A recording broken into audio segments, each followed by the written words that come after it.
Welcome in, everyone, to Tiny Musings with Tiny Cheeks Tarot.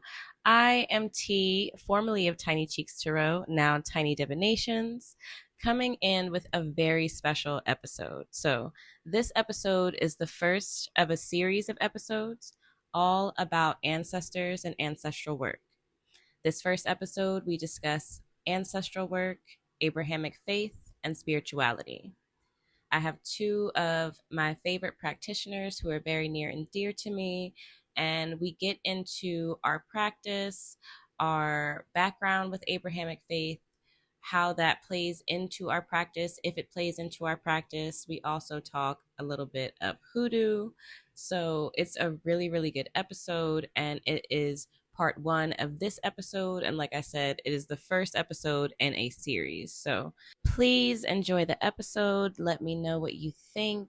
Let us know your practice and how you do or don't add in Abrahamic faith. And if you aren't already, subscribe to the podcast so that you can get the rest of the episodes when they come out.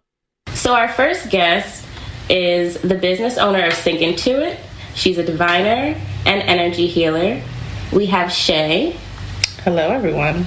And then our other guest is the co-founder of Wild Heart Botanica. She is a longtime practitioner. We have Leia. Hello. And in this conversation, I brought these two people together specifically because I know their practice. I know how deeply they work with ancestry and ancestral practices, and I thought it would be a wonderful conversation to have in terms of how we think about Abrahamic faith, how we incorporate it into our practice, and just giving people an idea of how to think about it for themselves. I know there's been a lot of conversation, and there's always been conversation over the years, especially when people get into their spiritual practices about like whether you should use the Bible or whether you should leave the church, or people feeling like once they become spiritual, they just throw everything to the wayside. And in some cases, people then wind up finding themselves back in, churchy spaces. So I thought it was a really good conversation to have, and I thought these would be very wonderful people to bring and to talk about it. So let's get into the conversation. So I want to start off the conversation by asking both of you, what is your relationship with religion? But before we go there, I want to just ask so that the audience gets a little bit of understanding. What is your practice, or what would you say your spirituality looks like? Okay, I guess I'll start.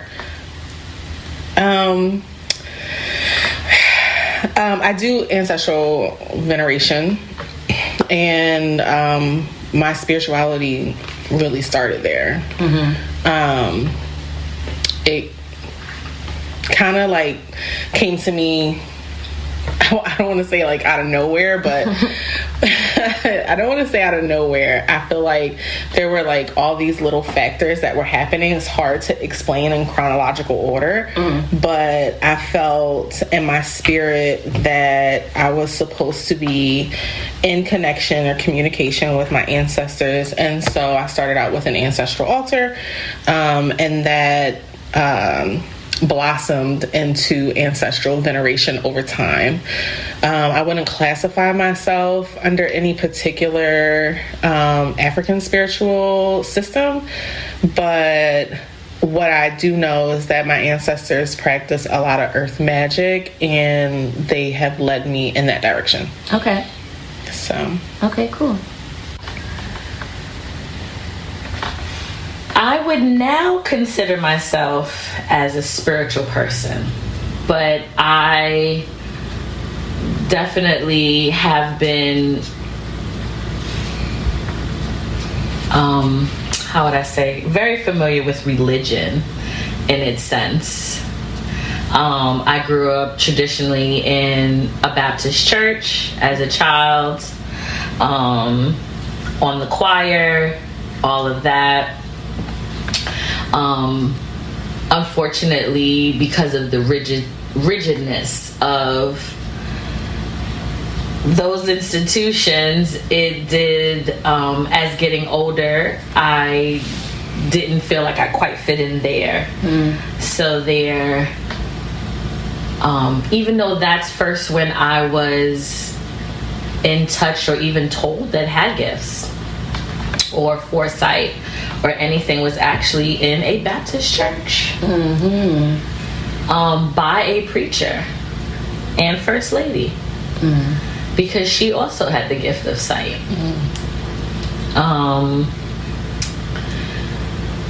But with that gift of sight, you do see the things that you don't want to see. Saw that very young. So then went into spirituality. So I would consider myself spiritual. I did not learn, and I am still learning, ancestral veneration, because I have for another time, I have an interesting relationship, I would say, with my ancestors. So Okay. But I'm learning. I've always been led by spirit, and that is kind of what's always been, when I have sat down with elders, that has what always been shared. That's been shared with them, is that I've definitely always been led by spirit, protected. I know that I definitely walk with people that protect me. My own little army. I got into Buddhism after heartbreak, which helped tremendously in quieting the brain. That was a big healing and definitely part of my spirituality. So I'm all mixed up. Okay. Yeah. Multi-faith. I'm multi-faith. Okay. Yes. We love that. And something bigger than me. We love that. Yeah. Okay. So that brought in the practice. In terms of the religion, I feel like all of us kind of said we are spiritual. Oh, well, I didn't actually say. You actually did. Hello. Hello, check me, bitch. Okay. Sorry, y'all. Okay, so I would also say I'm spiritual. It's funny because I normally tell people, like, I'm not Christian. Like, I'm very quick to tell people, like, I'm not a Christian. And I don't even know if that's, like, residual. You know, I didn't think that I still had the, like, get the church away from me kind of energy that I had when I first came into spirituality. But I guess that may be residual. Like, that's some leftover, stuff there. But I do tell people I'm not a Christian because I don't believe in it in the same sense that I think that most people that would identify as Christian do, right? I utilize the Bible and I believe in its words because I believe in the power of those who came before me that believed in its words and its power. And so that for me is kind of how I utilize it, right? I also grew up in the church. So I grew up in a Presbyterian church, but we didn't mention it earlier, but Leigh and I are cousins. And so when I was at home, I was at the Presbyterian church. When I would go to New York, I would go to, and it's funny because she said Baptist. I thought it was like a different denomination. I could not remember what it was. But I thought it would be Pentecostal. But they wanted to be. Okay, so see, that's why my brain was like, was they Pentecostals? No. Okay, semi-Pentecostal. Fake Pentecostal. I'm not even going to say what name. No. I was about to say I'm not coming to them, and then I was going to say the name. Whatever. I'll edit it out. Anyway. But so we were in I was in both of these different kind of spaces, and so I got all of this different churchiness, you know what I mean? Like I got like the Baptist, real sanctified people screaming, speaking tongues, they up and down the aisles, the kids in the basement sometimes just hearing revivals happening upstairs or whatever the hell was going on, to the other side of it where I'd be in a very mixed church. Like the Presbyterian church, there were white people and there were black people, and we were all in the same church. And we had the Reverend, when I was growing up, her name is actually Reverend Jackie. Damn, I wish I could remember her last name. She's a famous Reverend in California. She works in Hollywood with celebrities now. But back in the day, I cannot remember her name. If I remember her name, I'll put it in the show notes. But back in the day, she was our Reverend, and she was just coming out of seminary, I feel like. And we were her first church. And she was a black woman with a short afro, and she would just, give all these progressive ass sermons on Sundays, and there would be white people there just like, yeah, you know, like cheering her on, and we all were like very much into what Reverend Jackie was saying, you know what I mean? And it was like, it aligned even as a little kid with how I felt. But the other thing that I really liked about church is that my aunt, who raised me, she would allow me to just ask questions. You know, we'd be in church and I'd be like, well, how come this and that? Well, how come he wanted him to kill his son to be with him? That don't make no damn sense. You know what I mean? Like, I said damn at the time. We was in church, y'all.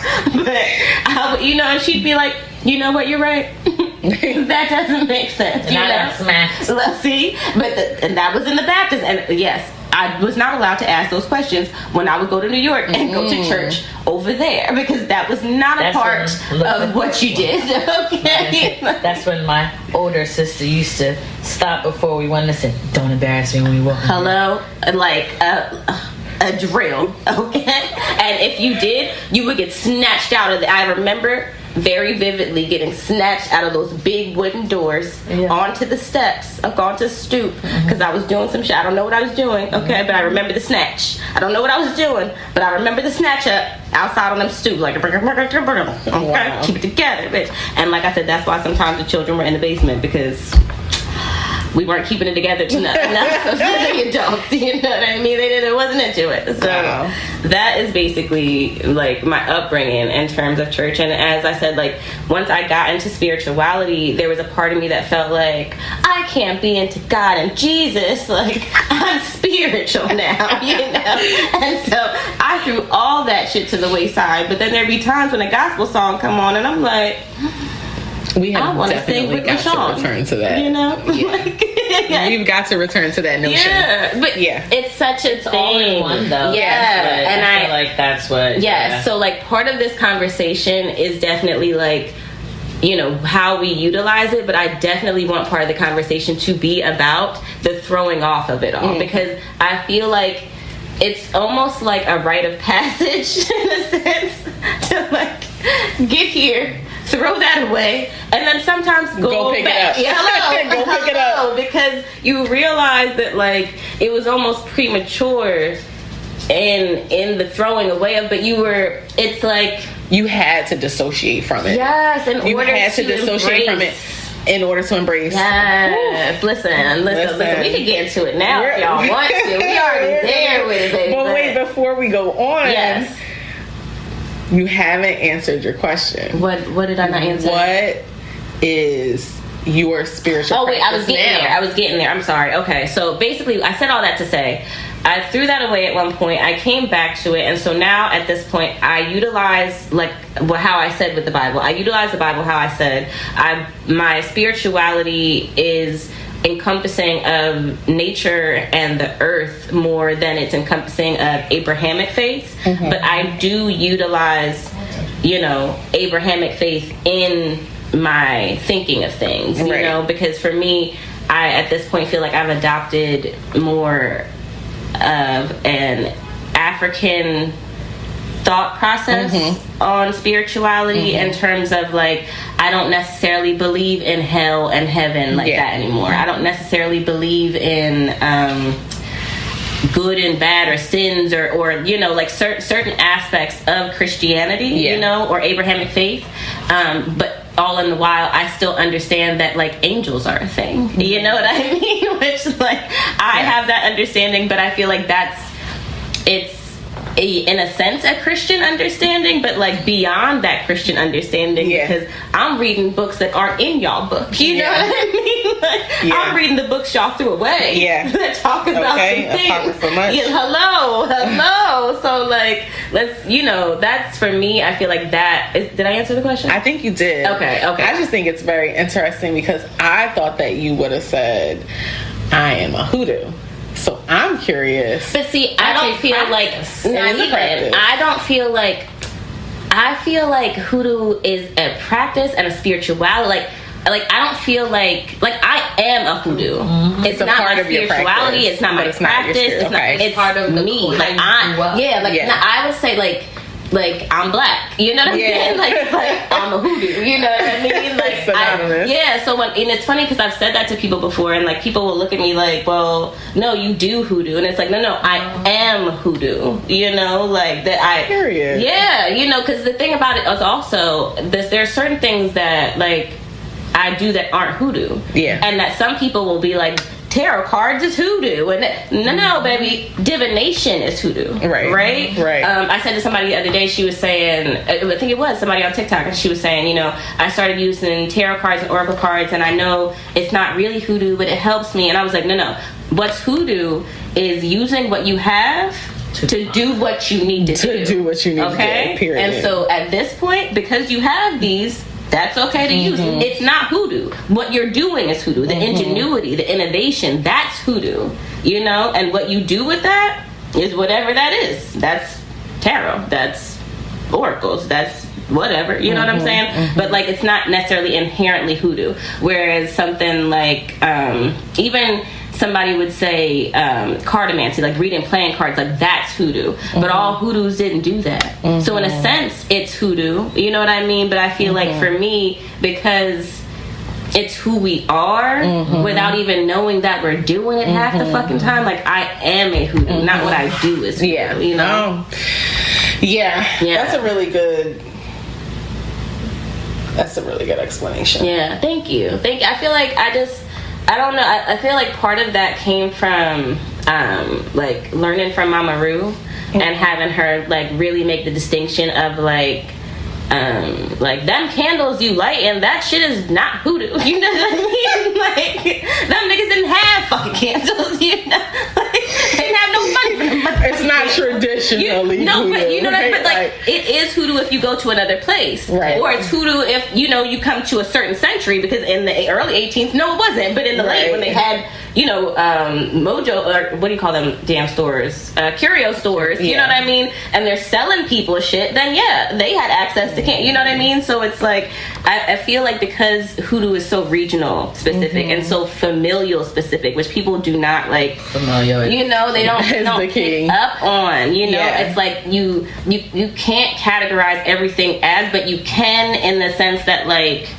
work is, you know what I mean, like doing the work is, in a sense, candle work is, because there are people that were hoodoo that did candle work. There were some that had no candles. There were some that had oil lamps. There were some, you know, like, so it's like I feel like similar to that, you know. I like how you likened it to being black, because it's essentially saying like it's in your blood. Yeah, it's who I am. I didn't choose. I learned I was hoodoo. You know what I mean? Like I feel like there were things that we learned. I tell people, like when people ask like, well, how did, I'm like, I didn't know it was a thing. Like this is just like, I don't know. It's always been a thing, yes. But when you grow up in it, you just grow up in it. Right. Like, you just know to do this thing. You know to save your onion peels. You know to burn basil. You know to smoke your house out. You know to sweep a certain way. You just know certain things. You know that this herb and that herb is just, it's the way you grow up. Right. And so then when it became like, and I feel like that happened, and I say that to you, like during the pandemic, now it had to be like,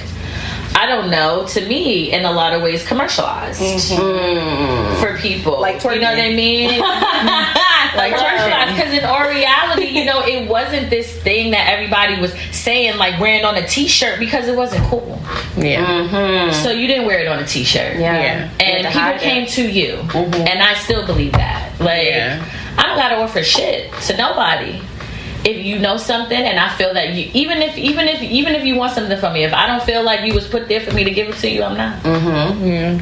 But if you were, but if I am, then sure, you know what I mean. But it's, and I feel like that, like you said, it's just, you don't come to it. You were born into it. You were born into it. I love that. Also, though, I feel like because we were in the Northeast, there was a certain disconnect with what you would call that, or like these certain practices. Like you said, it was just things we did. Hell yeah. But I feel like they're traditions. Yeah, but I feel like maybe if we had lived further south, we would have known it to be called something. Depending on where we had lived. You know what I mean? And the other thing is that, though, also we got to remember that, like, not our ancestors in most cases, when I say this specifically from like talking to elders and sitting at the altar and being like, we're hoodoos, and then being like, bitch, what are you talking about? What the fuck's a hoodoo? Like, what? You know what I mean? Yeah. That's not what they called it. Yeah. You know, if they you go back far enough. Yeah. It was throwing bones or works, or, you know, sometimes it was, medicine woman or a root worker. Yes. Or they was jujuing, or, you know what I mean? Like, there were these different, but nobody really called it. Right. Listen, you throwing something at somebody, you know what I mean? Like, he got something put on him, you know what I mean? Like, and even more recently, when they were trying to conceal it, you know, they wouldn't have called it hoodoo. They would have just called it tradition. They would have just called it medicine, or not called it anything at all, or nothing. Because in all reality, it's a knowing. Right, and it's passed down. The other thing, because it's passed down,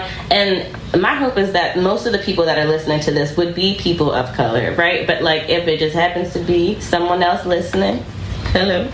But I just want to preface by saying, in most black households, and I say this because I don't know how it goes down in white households, right? But in most black households, if an adult don't want you to know some shit, you don't know. They tell you to do it, and you do it. And you don't necessarily need to know why you're doing it, because I told you to do it. And that's enough. That is enough reasoning. And as a child, you didn't ask them questions because you didn't really feel like getting beat over something you didn't maybe care that much about. You know? And also, in those same families, if they didn't want you to know that what you were doing was something, they would ignore it. Oh, yes, ma'am. For sure. Okay, yes, ma'am. You would do it, and they would ignore it. Yes, ma'am. True indeed. True indeed. Okay. Yes, I have an elder that just recently figured out that like she was helping her dad write petitions as a little kid. Because we were talking about it, and she was like, yeah, he would never let me dot the I's across the T's. And I was like, girl, what? Like, wait, come back. She was like, yeah, but I don't know what I was writing.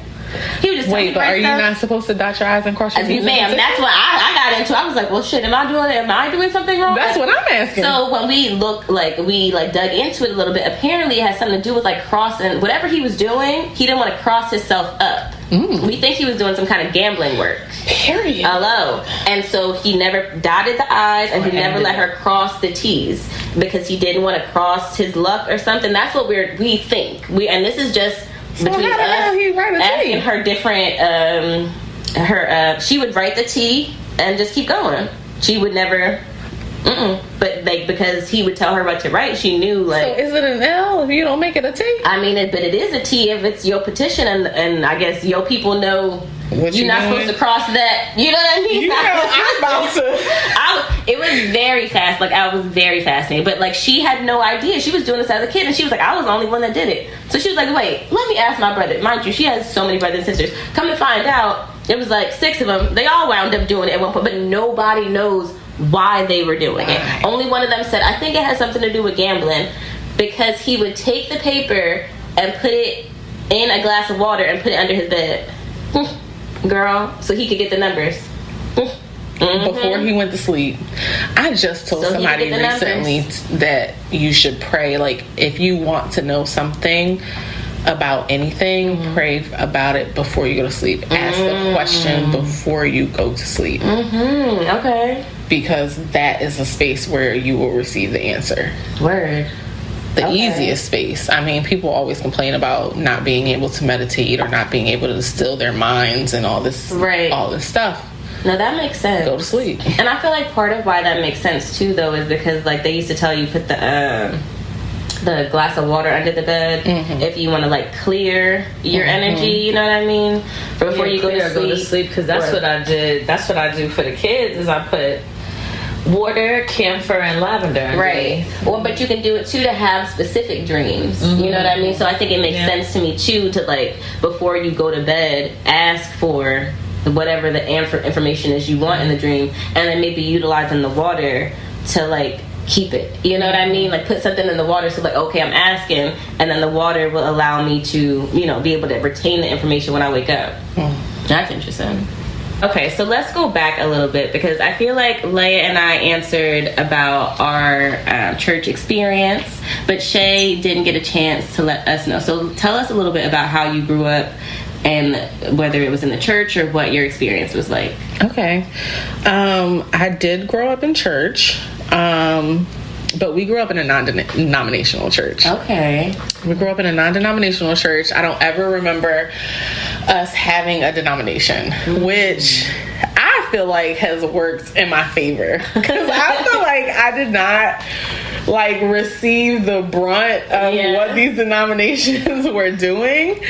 Because I hear a lot of crazy stuff like from certain denominations and certain restrictions. Right. So I didn't grow up with like a ton of restrictions. And my mom, she took me to church, but she didn't take me to church every single Sunday. So it was like I never equated us as Christian until I got into like age 10, 11, 12. And then I decided that I was like devout. If you ask Connie, like my best friend, if you ask her like how I was in those years, she would roll her eyes tremendously. Like she would be like, oh my God, this girl was so annoying. She just brought it up all the time, and it was all about this and it was all about that, and we didn't watch Harry Potter. Well, no, I will.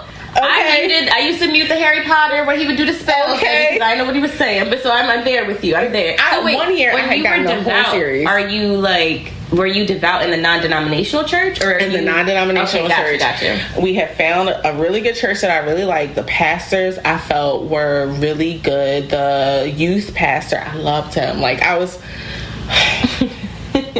okay, whatever he said goes. Okay, I was like, I'm gonna wait for marriage, I'm gonna do this, I'm gonna do that. Like I was really heavily into it because I feel like at the core of me is this is like the justice card. Like what is fair, what is right, and I felt that what he was preaching was right.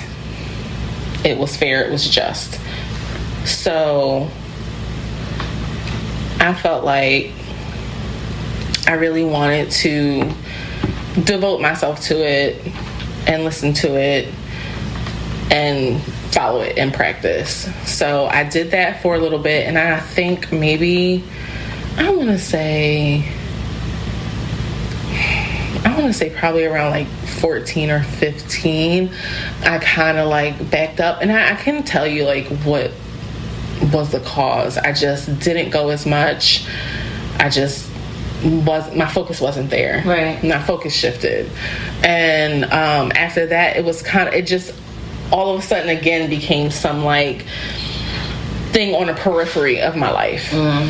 You know, it wasn't like the main portion of my life for a really long time. And then I think I started to learn about all the things that were outside of the Bible, and specifically Kemet, and learning about the Metu Neter, and coming up to things that were facts that were contradictory to what I had learned. Right. And I'm the type of person that like, if I come up to a fact or information that makes sense, that's irrefutable, I don't just skip over it. Right. Like I can no longer travel forward. Now my path has changed. Right. Because the fact matters to me. And if the fact proves that there's something off about this, then I can no longer invest my time, my energy, my faith into it. Right. And I feel like that's what happened to me in Christianity. I just could not devote my entire faith to something that I knew was tampered with, was hidden, misused, misguided. And on top of that, I never really connected to the Bible itself. Like even when my parents wanted me to read it, I would read it, and I remember telling my mom, like I remember giving her the book back and being like, hey, I don't know what the hell they're talking about in here. I don't know what this is talking about. This don't make no sense. Was it the King James? Yes. I don't know what thou is about. What? The thou is to who? I said, this don't make no sense, and I can't read it. So, And you know what she told me? Just keep reading it, because the reading it is the power is in the reading it, okay? I said, I can't read it, Lord. I can't even read it. So I'm going to just put this down. I never attempted. I'm telling you, I never attempted again. So when you were in your most devoutness, it wasn't about the Bible. What was it, like just the community and the... It was what he was preaching. I can hear something and gauge its rightness. Right. It's like, it is a literal gift that I have. And as long as I could gauge if this was right, then I could follow it. Right. But it was never from like opening that book and saying blah, blah, blah. But come down the line into what we do and using the Bible for what we use the Bible for. Of course, at this point, you know, being older, I have much more understanding, but I've realized the power in it through experience of it. Right. You know, I wouldn't have been able to tell you or say to you in confidence that this book had any power unless I had witnessed its power. And being that I witnessed its power leads me to understand that there is power within it. Right. I think that's an amazing explanation of that, because I feel like that's very much of like what I was saying, you know, and trying to explain, but you did it in such a more contextual way with the Bible, you know what I mean? Because yes, like it's not only the power that is put in it from our ancestors, but the tangibility of what I've seen the words do. You know, like how I've utilized or seen others utilize it and been like, oh, well, that got to be from that thing, because I don't know how the hell else that would have happened, you know? So yes, like that makes total sense. But you had said something earlier, and it like popped into my head when you were talking about the power of the Bible, and you were saying that because so many put their faith in it is where the power is derived from. And you know what the ancestors were saying to me? It was all of their spilled blood over it. Yes. And I was like, I feel like, okay, so we go. I feel like that's a whole other area. Okay. But just to tie it in together, I feel like their blood spit, and that, what a metaphor for America, okay? But their blood tied into it, plus their belief of it, because the other thing that I'm starting to understand, especially even more now, is that like I think people believe that because it was pushed on them, they believe in the God the way that the white man that pushed the God on them believed in the God. And it can be so much further from the fucking truth, okay? Because the way that our ancestors looked, many of them, number one, they connected with certain aspects of it because it connected to their own spirituality. So it allowed them to put their aspects onto these new symbols that have been given to them, but still be able to retain their own spirituality, right? And then there were ways in which there's this God saying these things about, well, there's these poor people and they're oppressed and they're going to be better. Well, if I'm a enslaved person, that kind of sounds like you're talking about me, okay?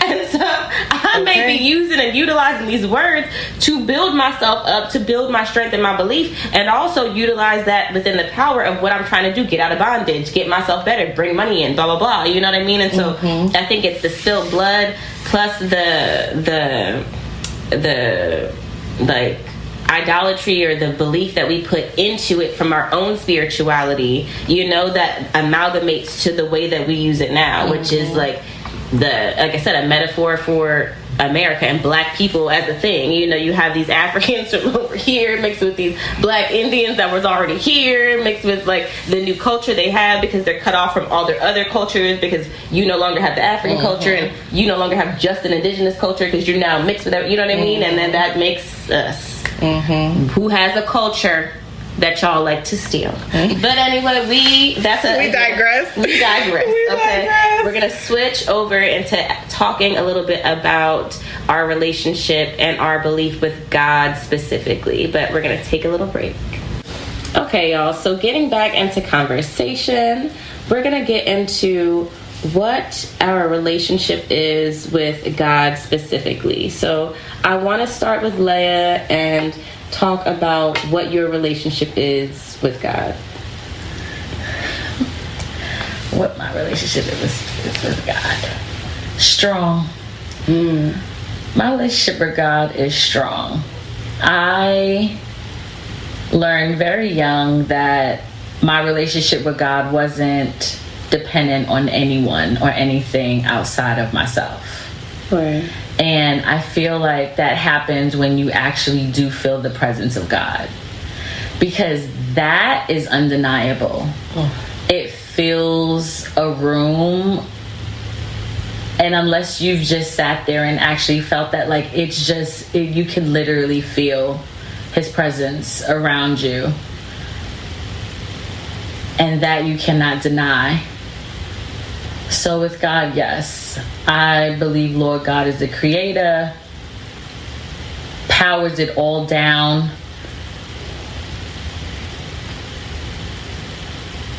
Yeah. Okay. Sure. Shay, yes. You want to go next, Shay? Yeah, I think this question for me is layered, because, coming out of the church and into spirituality can be really difficult. It can leave you confused and without the proper grounding. The context of God changes so much that there's so much uncertainty about what God is, where God is, and how to properly include God in your life. Okay. Like when I delved into my spirituality and I erected my ancestral altar, a lot of my devotion practice was to my ancestors. And at a certain point I questioned, like, okay, but where's God in all of this? I noticed that I didn't say God a lot. And and then there's a sector of the population that would rather say, like, the universe. I say that. Great all these spirit. other words, the great spirit, there's so many, power. the divine, the divine, Like, so many different names. It can be confusing.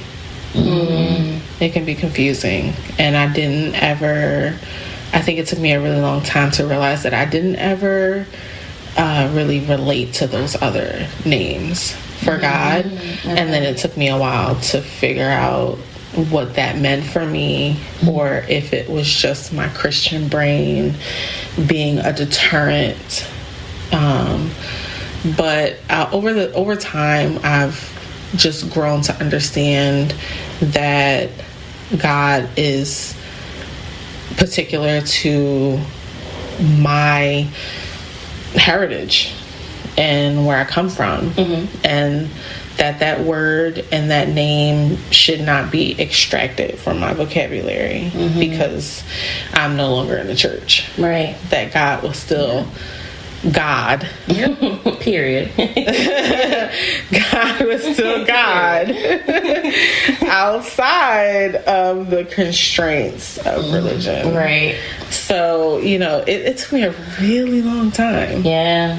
It's almost like, I hate to say it, but it's almost like my religious mind was like my monkey mind. And it was always challenging me. It was always challenging my new thoughts and my new opinions and my new belief systems, and it was annoying. It was annoying. And I wanted to throw it out, but going through it and actually accepting that I needed to answer these questions for myself, and that it couldn't just be answered through research or through divination or any of those things. It had to be experienced. it took me time to experience God and to understand that the reason why I didn't say God a lot was because I was embodying God. And it never has to actually, honestly, up until this conversation, up until our worship time, is when it really hit me that, like, because I even erected an altar to God. Oh, okay. But it didn't, the way I was understanding it, something about it did not feel right for a really long time, to the point where I was like, it was always hard for me to explain, like, what is this altar to? Okay. Like, is this altar to God, or is this altar to God's beings? Is this altar to the multifaceted way that God shows up? Yeah. You know, That's interesting. Yeah, it flipped and flipped and flipped, and it really, really, really was not until this conversation that I really was thinking to myself, like, God doesn't need an altar. That's right. You know, God really just doesn't need an altar. Right. Word. Yeah. Like. And then as we were listening to the worship songs, I was just thinking about the times where I felt God the most. And it's so cliche for people to be like, you know, God is joy, or joy is God, and all these things. But, like, the most times that I felt in connection with God was when I was joyous. And the more joy that I felt, the more God, the more in direct correlation I felt with God. You know, like, it was like compounding itself. Like, the more I focused on the joy, the more the joy came. The more I listened to my intuition, the more the joy came. And it's really like a feeling that I have, rather than this external being. Yeah. You know. Yeah. It's like it's in here, and I, you know, and a lot of people say, like, you are the altar. Right. You are the altar, right? Yes. Yeah. Your body is the altar. The first altar, very much. But it very much feels like that. It just, you know, I just really realized, like, it never feels right when I invite God to my altar. It just feels. I am the altar. And I say he because that is what I choose to, and that's why when God to me is everything. You know what I mean? It's spirit, it's an energy. Yeah. I say God, because I'm comfortable with. That's what I know. You know, it can be whatever, and I feel like that's what Buddhism opened me up to that. So Buddhism, the temple that I started, the first temple I ever went to, which it's absolutely beautiful.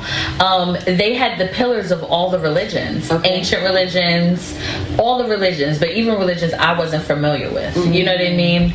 Old religions that maybe aren't so secular or, you know, very traditional. And I love the way it encompassed it all. Yeah. Their teachings doesn't denounce anything. Yeah. It's teachings. So it teaches everything to you from everywhere.